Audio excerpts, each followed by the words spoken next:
অসম ৰাজ্যিক কৃষি বিপণন পৰিষদৰ অনুমোদিত বজাৰ দৰ এনেধৰণৰ হোজাই বজাৰত লেচেৰাৰ ন্যূনতম মূল্য প্ৰতি কুইণ্টলত ৩০০০ টকা আৰু অধিকতম মূল্য প্ৰতি কুইণ্টলত ৩২০০ টকা। তিতাকেৰেলা ২৯০০ টকা ৩৩০০ টকা। তিয়ঁহ ২৪০০ টকা ৩০০০ টকা। কেঁচা জলকীয়াৰ ন্যূনতম মূল্য প্ৰতি কুইণ্টলত ৭৩০০ টকা আৰু অধিকতম মূল্য প্ৰতি কুইণ্টলত ৮০০০ টকা। নলবাৰী বজাৰত অমিতাৰ ন্যূনতম মূল্য প্ৰতি কুইণ্টলত ১৮০০ টকা আৰু অধিকতম মূল্য প্ৰতি কুইণ্টলত ২০০০ টকা। জিকা ১৯০০ টকা ২২০০ টকা। পটল ২৬০০ টকা ৩০০০ টকা। পিঁয়াজৰ ন্যূনতম মূল্য প্ৰতি কুইণ্টলত ৩০৭০ টকা আৰু অধিকতম মূল্য প্ৰতি কুইণ্টলত ৩০৮০ টকা। বৰপেটা বজাৰত মিঠাতেলৰ ন্যূনতম মূল্য প্ৰতি কুইণ্টলত ৭০০০ টকা আৰু অধিকতম মূল্য প্ৰতি কুইণ্টলত ৮৬০০ টকা। আলু ২০৭০ টকা ২৯০ টকা। ৰঙালাও ১৯০০ টকা ২০০০ টকা। বিলাহীৰ ন্যূনতম মূল্য প্ৰতি কুইণ্টলত ৩৩০০ টকা আৰু অধিকতম মূল্য প্ৰতি কুইণ্টলত ৩৫০০ টকা। যোৰহাট বজাৰত কেঁচা জলকীয়াৰ ন্যূনতম মূল্য প্ৰতি কুইণ্টলত ৫৬০০ টকা আৰু অধিকতম মূল্য প্ৰতি কুইণ্টলত ৬৬০০ টকা। বেঙেনা ২৩০০ টকা ২৫০০ টকা। বন্ধাকবি ১৮০০ টকা ২০০০ টকা। জাতিলাওৰ ন্যূনতম মূল্য প্ৰতি কুইণ্টলত ২৫০০ টকা আৰু অধিকতম মূল্য প্ৰতি কুইণ্টলত ৩০০০ টকা।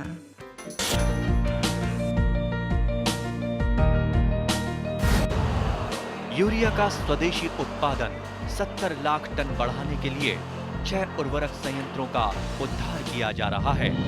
FCIL के गोरखपुर, सिंदरी, तलचर और रामागुंडम संयंत्र, HFCL की बरौनी इकाई और BVFCL की नामरू फोर्थ। सोने पर सुहागा ये है कि देश में अब बनेगा सिर्फ नीम लेपित यूरिया, क्योंकि इससे होगा किसानों का फायदा ही फायदा। अनाज का उत्पादन 10% तक बढ़ेगा। बढ़ेगी 10 से 15% नाइट्रोजन क्षमता।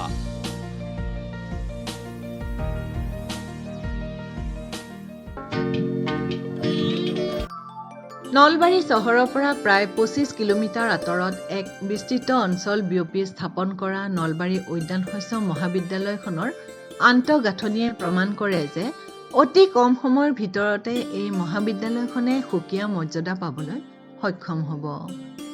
ইতিমধ্যে একাডেমিক বিল্ডিং, লাইব্ৰেৰী, উন্নত মানৰ ক্লাছৰুম, অতিথিশালা, বিজ্ঞানাগাৰ, ছাত্ৰ আৰু ছাত্ৰীৰ আৱাসেৰে চকুত লগা হৈ উঠিছে মহাবিদ্যালয়ৰ পৰিৱেশ। কেৱল যে অত্যাধুনিক কোঠা বা গৃহ নিৰ্মাণতে সীমিত আছে তেনে নহয়, মহাবিদ্যালয়ৰ চৌহদত দেখা গ'ল ন কৃষি প্ৰযুক্তিৰ পৰীক্ষা নিৰীক্ষা। অসম কৃষি বিশ্ববিদ্যালয় যোৰহাট চৌহদৰ পৰা নলবাৰীলৈ স্থানান্তৰ কৰি অতি কম সময়ৰ ভিতৰতে পাঠদান কৰিবলৈ লোৱা এই মহাবিদ্যালয়ৰ সহযোগী দিনৰ দায়িত্বত আছে ডক্টৰ মৃদুল ডেকা। নলবাৰী উদ্যান শস্য বিজ্ঞান আৰু কৃষি পদ্ধতি গৱেষণা মহাবিদ্যালয়খনৰ বিভিন্ন দিশ সম্পৰ্কে ডক্টৰ মৃদুল ডেকাই জানিবলৈ দি এনেদৰে কয়। উদ্যান বিজ্ঞান আৰু কৃষি পদ্ধতি গৱেষণা মহাবিদ্যালয়খন ২০১৪ বৰ্ষত 16 ফেব্ৰুৱাৰীত সেই সময়ৰ মাননীয় মুখ্যমন্ত্ৰী তৰুণ গগৈদেৱে আধাৰশিলা স্থাপন কৰিছিলে আৰু ২০১৪ বৰ্ষৰ পৰাই এই কলেজখনৰ ফাংচনিং আৰম্ভ হৈছিল যোৰহাটত। তেতিয়াৰ পৰাই ২০২৩ চনৰ ফেব্ৰুৱাৰী মাহলৈকে কলেজখন যোৰহাটত চলি আছিলে, যোৰহাটৰ পৰাই ফাংচনিং কৰি আছিলে। আৰু এই কলেজখন আনুষ্ঠানিকভাৱে বৰ্তমানৰ মুখ্যমন্ত্ৰী হিমন্ত বিশ্ব শৰ্মাদেৱে ২০২২ চনৰ ৬ ডিচেম্বৰত উদ্বোধন কৰিছিলে আৰু ২০২৩ চনৰ ১ মাৰ্চত গোটেই ষ্টুডেণ্ট আৰু টিচাৰখিনি সহ কলেজখন নলবাৰীৰ লখপুৰলৈকে স্থানান্তৰিত হয় আৰু এতিয়া কলেজখন এই কেম্পাছৰ পৰাই ফাংচনিং কৰি আছে। এতিয়া প্ৰায় আমাৰ ২৭ গৰাকী টিচাৰ আছে আৰু ১০০তকৈও বেছি ষ্টুডেণ্ট আছে। প্ৰথমতে প্ৰতিবৰ্ষত ৩০জনকৈ ষ্টুডেণ্টৰ এডমিশ্যন হৈছিলে, নামভৰ্তি হৈছিলে আৰু এই বছৰৰ পৰা ষ্টুডেণ্টৰ সংখ্যা ৪৫জনলৈকে বৃদ্ধি হৈছে। ৪৫খন আসন সৃষ্টি কৰা হৈছে। আমাৰ এইখন এখন ৰেচিডেঞ্চিয়েল কলেজ আৱাসিক মহাবিদ্যালয় ইয়াত থকাৰ সুবিধা আছে আমাৰ দুটা হোষ্টেল আছে এটা হোষ্টেলৰ গাৰ্লছ হোষ্টেল এটা বয়জ হোষ্টেল এটা হোষ্টেলৰ কেপাচিটি 100জন বয়জ থাকিব পাৰে ল'ৰা থাকিব পাৰে আৰু 100 গৰাকী ছোৱালী থাকিব পাৰে এইখন অসম কৃষি বিশ্ববিদ্যালয়ৰ 8ম কলেজ আৰু পূৰ্বাঞ্চলৰ দ্বিতীয়খন হৰ্টিকালচাৰ কলেজ এতিয়া গোটেই হৰ্টিকালচাৰ শস্যবিলাকৰ ডিমাণ্ড বাঢ়ি আহিছে আৰু আমাক হৰ্টিকালচাৰ ক্ষেত্ৰখনৰ প্ৰপাৰলি ট্ৰেইনড বা স্কিল মানুহৰ প্ৰয়োজন হৈছে এনেকুৱা উদ্দেশ্য আগত ৰাখি এই কলেজখন অসম চৰকাৰৰ বিত্তীয় সাহায্যত স্থাপন কৰা হৈছিল এইটো এটা চৰকাৰৰ বলিষ্ঠ পদক্ষেপ যে এতিয়া অকল প্ৰডাকশ্যন বঢ়ালেই নহয় প্ৰডাকশ্যনৰ লগে লগে আমি নিউট্ৰিশ্যনতো গুৰুত্ব দিব লাগে আৰু হৰ্টিকালচাৰ শস্যবিলাকে এই ক্ষেত্ৰত এটা ডাঙৰ ভূমিকা লয় আৰু সেলফ এমপ্লয়মেণ্টৰ ক্ষেত্ৰতো হৰ্টিকালচাৰ শস্যবিলাকৰ এটা ডাঙৰ ভূমিকা আছে এণ্টাৰপ্ৰিনাৰশ্বিপ ডেভেলপমেণ্টত হৰ্টিকালচাৰে ডাঙৰ ভূমিকা ল'ব পাৰে কাল্টিভেশ্যনত বা প্ৰচেছিঙত গৈও বহুত মানুহ সংস্থাপিত হ'ব পাৰে যে এনেকুৱা ক্ষেত্ৰত হৰ্টিকালচাৰ কলেজে এটা ডাঙৰ ভূমিকা ল'ব ইয়াৰ উপৰিও শেহতীয়া যিবিলাক প্ৰযুক্তি আছে এই প্ৰযুক্তিবিলাকৰ ৰিফাইনমেণ্ট বা নতুন প্ৰযুক্তি উদ্ভাৱনত এই কলেজখনে এটা ডাঙৰ ভূমিকা ল'ব আৰু ইয়াত এনেকুৱা ধৰণৰ মেন পাৱাৰ বা ষ্টুডেণ্ট আমি গঢ় দিয়াৰ চেষ্টা কৰিছোঁ যিবিলাকে ৰাষ্ট্ৰীয় বা আন্তঃৰাষ্ট্ৰীয় পৰ্যায়ত কম্পিট কৰাৰ কাৰণে সক্ষম হ'ব নলবাৰীত নকৈ স্থাপিত এই মহাবিদ্যালয়খনৰ আন এটা উল্লেখনীয় দিশ হৈছে কৃষি পদ্ধতিৰ গৱেষণা আমাৰ ৰাজ্যখনত বিভিন্ন কৃষি জলবায়ু বিভিন্ন প্ৰকাৰৰ কৃষিভূমি বানাক্ৰান্ত অঞ্চল দ মাটিৰ উপযোগী উদ্যান শস্য আদিৰ গৱেষণাৰ যথেষ্ট স্থল দেখা যায় বছৰি কেইবাটাও খেতি কৰিবৰ বাবে উপযোগী ব্যৱস্থা প্ৰচলিত একক বাৰী পদ্ধতিক জনপ্ৰিয় কৰি তোলা ৰাসায়নিক দ্ৰব্যৰ সলনি কৃষকসকলে ৰাসায়নিক দ্ৰব্য ৰহিত বহুমুখী কৃষিকাৰ্যৰ অৱলম্বন আদিবোৰো হ'ব পাৰে কৃষি পদ্ধতি গৱেষণাৰ বিষয়বস্তু শিক্ষিত যুৱক যুৱতীৰ আত্মসংস্থাপনৰ বাবে উদ্যান শস্য হৈছে এক অন্যতম উপায় উদ্যান শস্যৰ ওপৰত যিমানে গুৰুত্ব দি অহা হৈছে সিমানেই প্ৰয়োজনীয় হৈ আহিছে দক্ষতা সম্পন্ন মানৱ সম্পদৰ উদ্যান শস্য মহাবিদ্যালয়ত ইতিমধ্যে দ কৃষিভূমিত কৰিব পৰাকৈ ফ্লোটিং বেড অৰ্থাৎ উপঙা তলিত পাচলিৰ খেতি কাঠফুলাৰ বীজ উৎপাদন ছাদৰ ওপৰত কৰা ফলমূলৰ পাচলিৰ খেতি প্ৰাকৃতিক খেতি ধান আৰু সৰিয়হৰ বীজ উৎপাদন পাচলিৰ পুলি উৎপাদন আদিবোৰ হৈছে এই মহাবিদ্যালয়ত আৰম্ভ কৰা কিছু কামৰ নমুনা এনেবোৰ কামৰ নমুনা সম্পৰ্কে মহাবিদ্যালয়খনৰ সহযোগী দিনৰ দায়িত্বত থকা ডক্টৰ মৃদুল ডেকাই এনেদৰে কয় এই কলেজখন যদিও এবছৰ হ'ল ইয়ালৈকে স্থানান্তৰিত হোৱাৰ এইখিনি সময়ৰ ভিতৰতে আমি কিছুমান গুৰুত্বপূৰ্ণ কাম হাতত লৈছোঁ এনেকুৱা কামবিলাকৰ ভিতৰত হ'ল যে মাছৰুমৰ স্পট প্ৰডাকশ্যনৰ এটা লেবৰেটৰী অসম চৰকাৰৰ বিত্তীয় সাহায্যত এই স্পনবিলাকৰ যথেষ্ট ডিমাণ্ড আছে ওচৰৰ খেতিয়কবিলাকে স্পনবিলাক আমাৰ পৰা লৈ গৈ আছে নাবাৰ্ডৰ অৰ্থ সাহায্যত আমি ফ্লোটিং গাৰ্ডেন এখন যে পানীৰ ওপৰত কেনেকৈ খেতি কৰিব পাৰি এনেকুৱা ধৰণৰ এটা এক্সপেৰিমেণ্টেল বা গৱেষণামূলক কাম চলি আছে আৰু যথেষ্ট সফলভাৱে এই গোটেই কামখিনি আগবাঢ়ি গৈ আছে আৰু অদূৰ ভৱিষ্যতে আশা কৰিছোঁ এইবিলাক টেকন'লজি হিচাপে ৰিকমেণ্ডেশ্যনত যাব ৰুফ টপ গাৰ্ডেনিং যে আমি ৰুফৰ ওপৰতো কেনেকুৱাকৈ খেতি কৰিব লাগে এনেকুৱা ধৰণৰো গৱেষণামূলক কাম আৰম্ভ হৈছে নেচাৰেল ফাৰ্মিং অসম চৰকাৰৰ বিত্তীয় সাহায্যত ইয়াত এটা নেচাৰেল ফাৰ্মিঙৰ চেণ্টাৰ স্থাপন হৈছে আৰু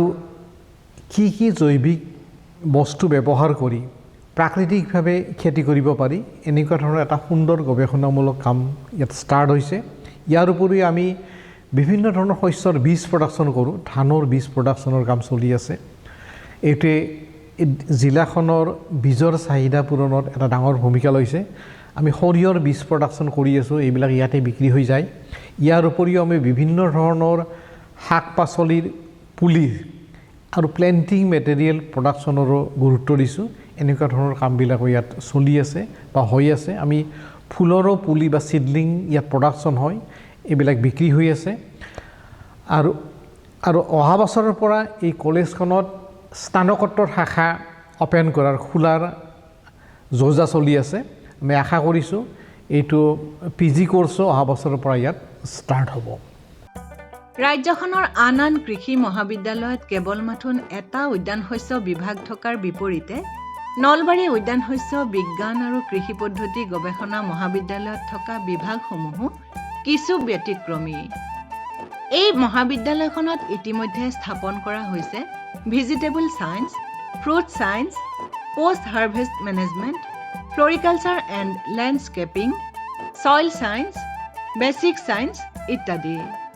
উদ্যান শস্যই মূলতঃ শাক-পাচলি, ফল-মূল, ফুল আৰু ভূচিত্ৰ চপোৱাৰ পিছত ল'ব লগা ব্যৱস্থাপনা আদিবোৰো সামৰি লোৱাৰ উপৰিও উদ্ভিদৰ পোক-পৰুৱা নিয়ন্ত্ৰণৰ বাবে পতংগ বিজ্ঞান, বেমাৰ আদিৰ বাবে ৰোগ নিয়ন্ত্ৰণ, ভূমি বিজ্ঞান, সাধাৰণ বিজ্ঞান আদিবোৰ বিভাগৰ অতি আৱশ্যক। এই দিশৰ প্ৰতি লক্ষ্য ৰাখি মহাবিদ্যালয়খনত স্থাপন কৰা হৈছে বিভিন্ন বিভাগৰ। এনেবোৰ দিশৰ লগত মহাবিদ্যালয় বিকাশৰ বাবে লোৱা ভৱিষ্যত পৰিকল্পনা সম্পৰ্কে ডক্টৰ ডেকাই এনেদৰে জানিবলৈ দিয়ে। আমাৰ মূলতঃ আমি যিকেইটা ডিপাৰ্টমেণ্টত বেছি সাজ দিয়া হৈছে, এই ডিপাৰ্টমেণ্টবিলাক হ'ল এটা vegetable science, fruit science, post harvest technology, তাৰপিছত আছে ফ্লৰিকালচাৰ এণ্ড লেণ্ডস্কেপ। এইকেইটা হৰ্টিকালচাৰৰ ক'ৰ ছাবজেক্ট। ইয়াৰ উপৰিও ছ'চিয়েল ছায়েন্স আছে, ইয়াত এক্সটেনশ্যন এণ্ড ইকনমিক জড়িত হৈ আছে।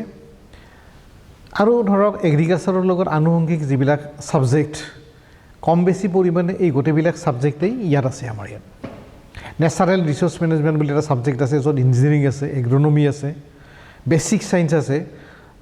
বেচিক ছায়েন্সত আছে আমাৰ বায়'কেমিষ্ট্ৰি আছে, বায়'টেকন'লজি আছে, এইবিলাক বিষয় আছে, সন্নিৱিষ্ট হৈ আছে।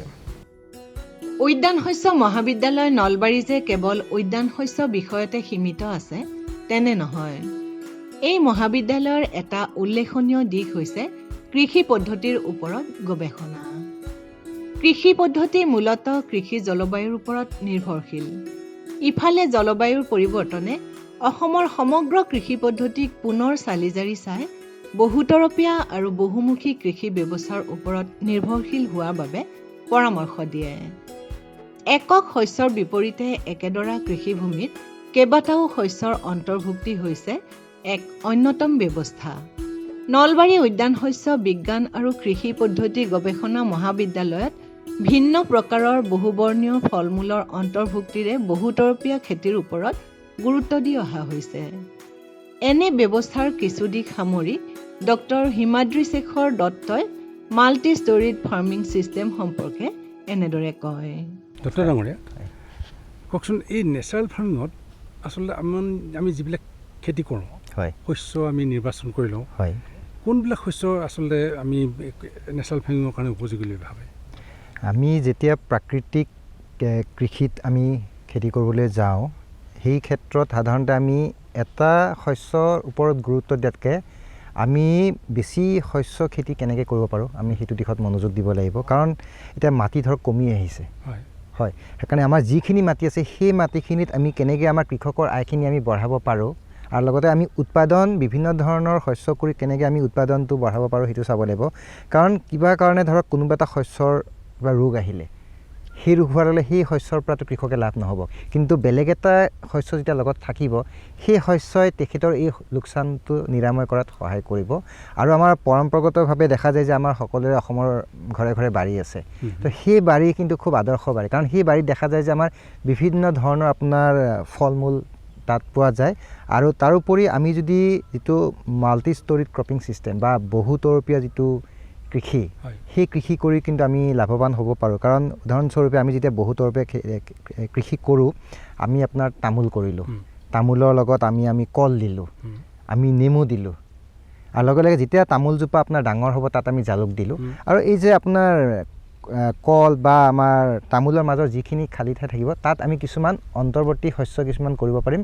উদাহৰণস্বৰূপে আপোনাৰ মাহজাতীয় শস্য, আমাৰ ফ্ৰেঞ্চ বিনৰ যেতিয়া খেতি কৰোঁ আমি, কৰাৰ লগে লগে আমিতো শস্য পালে উৎপাদন পালে লগে লগে কিন্তু এই ফ্ৰেঞ্চ বিন বা অন্যান্য মাহজাতীয় শস্য আপোনাৰ মাটিৰ যিটো উৰ্বৰতা শক্তি সেই শক্তিটো কিন্তু বঢ়াই তোলে। গতিকে আপুনি ক'ব খুজিছে যে মানে আমি যিটো মনোক্ৰপ বা এটা খেতি কৰে এটা খেতিৰ পৰিৱৰ্তে বহুতৰূপে খেতিটো আমি কৰিব লাগে, বহুতকেইটা বেলেগ বেলেগ ধৰণৰ খেতি কৰিব পাৰে আৰু ইটো সিটো মানে পৰিপূৰক হয়। আৰু এটা মনত ৰাখিব লাগিব যে এই অন্তৰ্বৰ্তী যিখিনি শস্য আমি লগাম তেওঁলোকে যাতে আমাৰ যিটো মূল শস্য ধৰি লওক আপোনাৰ তামোলে কওক তেওঁলোকৰ লগত যাতে ফ্ৰেঞ্চ বিনে যাতে তামোলৰ লগত কেতিয়াও কম্পিটিশ্যন নকৰে, আমি তেনেকুৱা ধৰণৰ বস্তুবিলাক চাব লাগিব।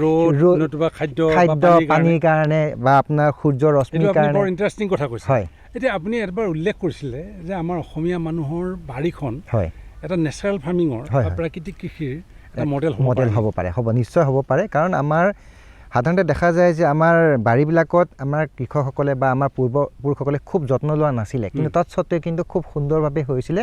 কাৰণ পৰিপূৰক বা তেওঁলোকে কিছুমান পোক নিয়ন্ত্ৰণ ধৰি লওক এতিয়া নাৰ্জী ফুলে, আমি যদি নাৰ্জী ফুলৰ আমি অলপমান লগাই দিওঁ সেই নাৰ্জী ফুলেও কিন্তু কিছুমান বেমাৰ আজাৰ বা আপোনাৰ শস্যকৃমি নিয়ন্ত্ৰণ কৰাত ধৰক সহায় কৰে। তো সেইকাৰণে যেতিয়া আমি এটা ইণ্টিগ্ৰেটেড এপ্ৰ'চ বুলিয়ে কৈছোঁ মইতো, সেই কনচেপ্টত গ'লে কিন্তু আমাৰ খুব সুন্দৰভাৱে এতিয়া আপুনি আমি য'ত থিয় হৈ আছোঁ ইয়াতে কি ধৰণৰ আপোনালোকে পৰীক্ষা কৰিছে, কেনেকুৱা মডেল? আমি ইয়াতে এইটো বহুতৰপীয়া কৃষি এটা আমি লৈছোঁ, গৱেষণা আমি হাতত লৈছোঁ। ইয়াতে আমি কি কৰিছোঁ, আপোনাৰ তামোল ল'লোঁ, আপোনাৰ কল লৈছোঁ, হয় অসমৰ কেছ ক্ৰপ হয়, কল লৈছোঁ, আমাৰ অসমৰ স্বাভিমান, আমাৰ ৰাজ্যিক ফল নেমু লৈছোঁ, কাজি নেমু লৈছোঁ।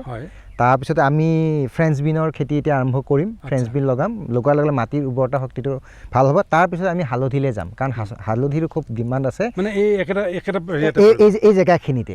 আমি এই জেগাখিনিতে গোটেইখিনি কৰিম আৰু ইয়াতে আমি কোনো ধৰণৰ ৰাসায়নিক সাৰ আমি ব্যৱহাৰ কৰা নাই। আমি ইয়াতে আমাৰ প্ৰাকৃতিক কৃষি যিবিলাক দেখিছোঁ আপোনাৰ যিবিলাক ইয়াতে শস্য হৈছে এইবিলাকতো চেহেৰাটো সুন্দৰ। হয় আমি মই কৈছোঁ নহয় প্ৰাকৃতিক কৃষি যিখিনি ব্যৱস্থা এতিয়া ঘন জীৱামৃত বা আচ্ছাদন বা আপোনাৰ নিমাস্ত্ৰ, আমি তেনেকুৱা ধৰণৰ যিখিনি আমাৰ প্ৰাকৃতিক কৃষি যিখিনি উপাদান সেই উপাদানখিনি ব্যৱহাৰ কৰিছোঁ। গোবৰ ব্যৱহাৰ কৰিছোঁ, আপোনাৰ যিখিনি স্থানীয় গৰুৰ যি গোবৰ সেই গোবৰ ব্যৱহাৰ কৰিছোঁ। তাৰ বাহিৰে কিন্তু আমি কোনো ধৰণৰ কীটনাশক দ্ৰব্য বেলেগ দিয়া নাই, আমি অকল নিমাস্ত্ৰ ব্যৱহাৰ কৰিছোঁ। আৰু আমি এটা পোক পৰুৱা নিয়ন্ত্ৰণৰ কাৰণে আৰু আমি কি কৰিছোঁ, কিছু ঠাইত আমি প্লটৰ চাৰি চাইডে আপোনাৰ আমি নিম গছ লগাই দিছোঁ। নিম গছ লগোৱাৰ লগে লগে কি হৈছে, সি বতাহ চতাহ অহাত বা অলপমান বাধা প্ৰদান কৰিব আৰু লগে লগে কি হ'ব, তাৰ কিছুমান বেমাৰ আজাৰ বা পোক পৰুৱা নিয়ন্ত্ৰণৰ কিছুমান ক্ষমতা আছে নিম গছৰ, সেই বস্তুটো সহায় কৰিছে। আৰু দ্বিতীয়তে সেই নিমপাতবিলাকৰ পৰা আমি আমাৰ যিখিনি প্ৰাকৃতিক কৃষি যিখিনি উপাদান ধৰক নিমাস্ত্ৰই কৈছোঁ, সেই নিমাস্ত্ৰত আমি ব্যৱহাৰ কৰিব পাৰোঁ। গতিকে এই ভেজিটেবলৰ কথা এটা আহিছে, হয়, যে ভেজিটেবলত যথেষ্ট কেমিকেল ইউজ হয়। গতিকে আপোনালোকে ভেজিটেবলৰ ক্ষেত্ৰতো তাৰমানে মানে এই গোটেই ক্ৰপিং ছিষ্টেমত হয় আমি এইবাৰ মই আপোনাক ক'লোঁ আমি ফ্ৰেঞ্চ বিনটো এইবাৰ ফ্ৰেঞ্চ বিনটো আৰম্ভ কৰিছোঁ। আমি কাৰণ যিহেতু আমাৰ এইটো গৱেষণা চলি আছে, আমি এতিয়া খুব সোনকাল হৈ আছে কথাখিনি ক'বলৈ, কিন্তু যি কি নহওক আমি এইবাৰ ফ্ৰেঞ্চ বিনেদি আমি মানে আৰম্ভ কৰিছোঁ। আৰু যে কয় আচ্ছাদনৰ কাৰণে ধৰক এটা লাইফ মালচিং বা এটা ক্ৰপ ৰাখিব পাৰে, কি ক্ৰপ ৰাখিব পাৰিব এইটো? তো ইয়াতে আমি এটা হ'ব পাৰে, ফ্ৰেঞ্চ বিন হ'ব পাৰে বা যিকোনো আপোনাৰ লেচেৰা জাতীয় যিকোনো শস্য আমি কভাৰ ক্ৰপ হিচাপে আমি দিব পাৰোঁ। মাহজাতীয় শস্য আমি যিকোনো দিব পাৰোঁ। আৰু আমি মাজত অকণমান চেষ্টা কৰিছিলোঁ অলপমান ধইঞ্চাও আমি অলপমান চেষ্টা কৰিছোঁ, কিন্তু সেউজীয়া কৰি ৰাখিবলৈ সেই কৰিছোঁ। আৰু আমি যিটো প্লাষ্টিক মালচিং ব্যৱহাৰ কৰে সেইটো মানে আমি প্লাষ্টিক মালচৰ ব্যৱহাৰ আমি কৰা নাই, আমি গোটেইখিনি প্ৰাকৃতিকভাৱে কৰিছোঁ। আমি আৰু কি কৰিছোঁ, গছৰ বন চন যিবিলাক জাবৰ জোঁথৰ আছে সেইবিলাকো আমাৰ গছৰ গুৰিত আমি যিখিনি আমাৰ পৰম্পৰাগতভাৱে আমাৰ পূৰ্বপুৰুষসকলে কৰিছিলে যে বন চনবিলাক চিকুণাই ধুনীয়াকৈ গছৰ গুৰিত দি দিছিলে, আমি সেই ব্যৱস্থাও লৈছোঁ যাতে মাটিৰ গুৰিটোত জীপ থাকে আৰু শীতল হৈ থাকে যাতে মাটিখিনি। আৰু পিছত এই বন চনখিনি যেতিয়া পচি যাব, পচি গৈ পেলাই সি মাটিত আপোনাৰ সাৰ মানে যিখিনি আমাৰ অৰ্গেনিক মেনিয়ৰ বুলি কয়, যিখিনি মানে জৈৱিক সাৰ, সেই জৈৱিক সাৰ প্ৰদান কৰিব। किसान पूरी तरह से सशक्त और सक्षम बने, इस लक्ष्य के साथ हम निकले हैं। देश के किसानों को हर वो साधन संसाधन दिए जाए जिससे वो अपनी आय दोगुनी कर सके। ये मुस्कान है खुशहाली की, देश के मान की। ये मुस्कान है किसानों की, और इस मुस्कान की वजह है प्रधानमंत्री किसान सम्मान निधि योजना, जो अन्नदाताओं की आशाओं की जमीन को पिछले 5 वर्षों से इस तरह सींच रही है कि उनके जीवन में खुशी और आत्मविश्वास की फसल लहलहा रही है। माननीय प्रधानमंत्री जी की दूरगामी सोच का नतीजा है प्रधानमंत्री किसान सम्मान निधि योजना। लगातार तीसरी बार चुनी गई सरकार का पहला निर्णय किसानों के बारे में है। माननीय प्रधानमंत्री द्वारा पीएम किसान योजना की 17वीं किस्त की फाइल पर किया गया हस्ताक्षर मेहनतकश अन्नदाताओं के प्रति सरकार की प्रतिबद्धता को दर्शाता है। विश्व की सबसे बड़ी डायरेक्ट बेनिफिट ट्रांसफर योजनाओं में से एक प्रधानमंत्री किसान सम्मान निधि योजना में एक पारदर्शी प्रक्रिया के तहत सभी किसान परिवारों को 2000 रुपए की 3 समान किस्तों के माध्यम से कुल 6000 रुपए दिए जाते हैं। अब तक 16 किस्तों द्वारा 11 करोड़ से अधिक पीएम किसान लाभार्थियों को 3.04 लाख करोड़ रुपए से अधिक की धनराशि डायरेक्टली उनके अकाउंट में ट्रांसफर की जा चुकी है। प्रधानमंत्री किसान सम्मान निधि के तहत सालाना 6000 की किस्तें मिलती हैं। यह हमारे लिए एक वरदान साबित हुई। प्रधानमंत्री किसान योजना पंजीकृत होला परे ता परठारु आज पर्यंत 32,000 टंका पाइछि। इस योजना से किसानों के साथ समग्र कृषि का जीर्णोद्धार हुआ है। देश के माननीय प्रधानमंत्री श्री नरेंद्र मोदी जी के विजन के तहत इस योजना को किसान केंद्रित डिजिटल बुनियादी ढांचा में तब्दील किया गया है, जिसमें बिना किसी बिचौलिए के किसानों को सीधे किस्तों का भुगतान किया जाता है। केंद्र सरकार के संकल्प को डिजिटल इंडिया से जोड़ते हुए ये योजना मोबाइल ऐप, ई-KYC प्रक्रिया, मोबाइल ऐप से फेस ऑथेंटिकेशन और नो योर स्टेटस मॉड्यूल की सुविधा प्रदान करती है, जिससे किसान इस योजना से जुड़ी कोई भी जानकारी सीधे प्राप्त कर सकते हैं। किसानों के जीवन को और आसान बनाने के लिए AI चैटबॉट किसान ई-मित्र बेहतर कल का एक नया आगाज है। किसान ई-मित्र AI चैटबॉट एक सच्चे दोस्त की भूमिका निभाते हुए योजना से जुड़ी सारी जानकारी चयनित भाषा में मुहैया कराता है। पीएम किसान की 17वीं किस्त के रूप में आज माननीय प्रधानमंत्री द्वारा 9.26 करोड़ से अधिक पात्र किसानों को 20,000 करोड़ रुपए की धनराशि सीधे उनके बैंक खातों में ट्रांसफर की जा चुकी है। केंद्र सरकार की एक और अहम पहल है कृषि सखी, जो ज्ञान और महिला सशक्तिकरण का अद्भुत संगम है। कृषि सखी अभियान द्वारा गांव की महिलाओं को पारंपरिक कृषि प्रथाओं से लेकर नवीन तकनीकों के बारे में प्रशिक्षण दिया जाता है, जो महिला किसानों को आर्थिक व सामाजिक रूप से मजबूत बनाता है। गांव की हर महिला को इस मुहिम से जोड़ने के लिए माननीय प्रधानमंत्री श्री नरेंद्र मोदी जी द्वारा 30,000 से अधिक स्वयं सहायता समूहों का कृषि सखियों के रूप में प्रमाणीकरण किया गया है। कृषि सखी हमारी सहेली जैसी हैं और गांव-गांव में आती हैं, हमको खेतीबाड़ी के बारे में बहुत कुछ सिखाती हैं। ऐसे अनूठे प्रयासों से देश का किसान स्वाभिमानी, स्वावलंबी, सशक्त और आत्मविश्वासी बन रहा है। किसान भाइयों गांठ बांध लो, गांठ बांध लो, बहुत बहुत है काम की, समृद्धि के पैगाम की। मिट्टी के मिजाज को समझो, मिट्टी के हर राज को समझो, मिट्टी की तुम जांच कराओ, मुफ्त सॉइल हेल्थ कार्ड ले जाओ।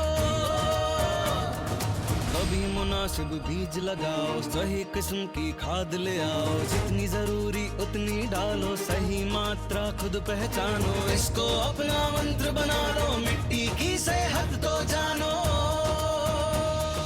बात बहुत है काम की, कम लागत अधिक वरदान की। किसान भाइयों गांठ बांध लो, आज ही मिट्टी की जांच कराएं, राज्य सरकार के कृषि अधिकारी से संपर्क करें और मुफ्त में सॉइल हेल्थ कार्ड पाएं। कृषि और किसान कल्याण मंत्रालय द्वारा किसान हित में जारी।